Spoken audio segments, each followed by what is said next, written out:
TensorFlow Connect.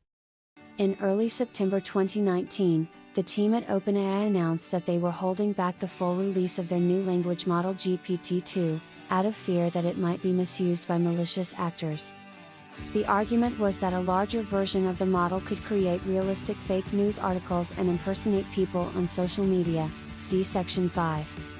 This was just weeks after a job listing drew attention from some machine learning researchers. They were looking for someone with experience deploying transformer-based language models like BERT and GPT-2, who also had experience in production engineering and large-scale high-performance cloud computing. They wanted someone who could deploy this new model, 1,000 times more potent than any previously created, within a month. The following is an excerpt from Chapter 6 of Deep Learning for Coders with FastAI and PyTorch, AI Applications Without a PhD by Jeremy Howard and Sylvain Gugger, published May 12, 2020. It is being reproduced with permission from Manning Publications Company. Copyright 2020 Manning Publications Company. TensorFlow and PyTorch are two of the most important deep learning frameworks today. They have many similarities and differences, so it's worth knowing them both well. This chapter will cover some significant differences between TensorFlow and PyTorch, including their strengths and weaknesses as programming languages for building neural networks. The primary function of any deep learning library is to help you create models that can learn from data and then allow you to train those models on your dataset. Each library has its strengths, but there are also some weaknesses in each one that you should be aware of when choosing which library is best for your project. In early September 2019, a job listing drew the attention of some machine learning researchers. It was a job posting for someone with experience deploying transformer-based language models like BERT and GPT-2, who also had experience in production engineering and large-scale high-performance cloud computing.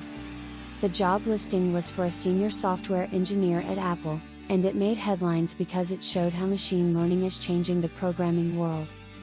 What does it take to be a senior software engineer at Apple? In addition to having experience deploying transformer-based language models like BERT and GPT-2, I also had experience in production engineering and large-scale high-performance cloud computing. They were looking for someone to help deploy a model 1,000 times more potent than any previously created in this domain. And it would be deployed as a cloud service within a month. The job listing was posted on September 2nd. The company said they were looking for someone to help deploy a model that was 1,000 times more powerful than any previously created in this domain. And it would be deployed as a cloud service within a month. The mysterious post didn't give much information about what strictly these products would be used for, other than that they'd be used to create realistic fake news articles, but it did specify the kind of person they were seeking: someone who could design and implement algorithms at scale, someone with experience building machine learning systems, and someone who had made production-ready models before.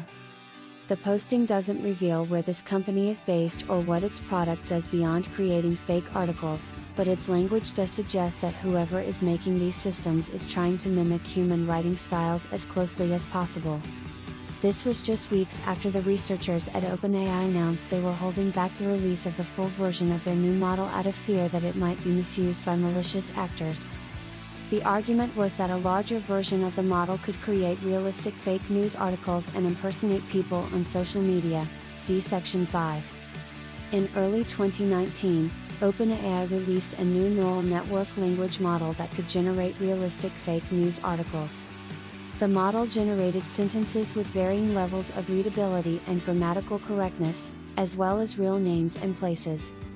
This was just weeks after the researchers at OpenAI announced they were holding back the release of the full version of their new model out of fear that it might be misused by malicious actors. The argument was that a larger version of the model could create realistic fake news articles and impersonate people on social media, see Section 5. Conclusion. In this chapter, we've discussed how AI is helping us build better software. But I also want to ensure that you understand how AI can be used for other purposes, such as generating fake news articles and impersonating people on social media. The ability to influence elections through misinformation has been around for decades, but recent technological advances have made it easier to create believable fakes. We need to take steps before these techniques become widespread enough that they threaten our democracy permanently.